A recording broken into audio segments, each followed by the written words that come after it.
O, Rap, asan na kayo, anak? Ba't ang tagal yung umuwi? Anong oras na? Ma, sabi pala ni Tita Rebecca, dito na daw kami mag-sleepover. Ha?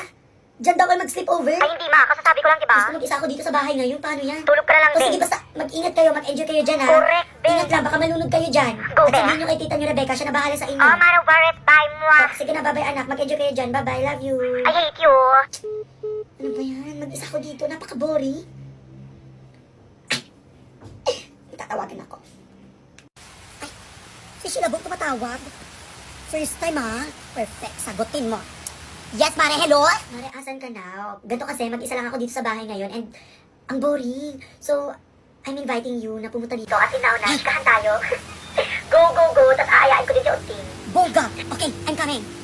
Perfect. Listen mo, Mare. See you. Okay, go. Si Uting naman. Oh, yes, Mare. Ano yon? Bakit? Ano yung chika? Ganito kasi, mag-isa ako dito sa bahay now.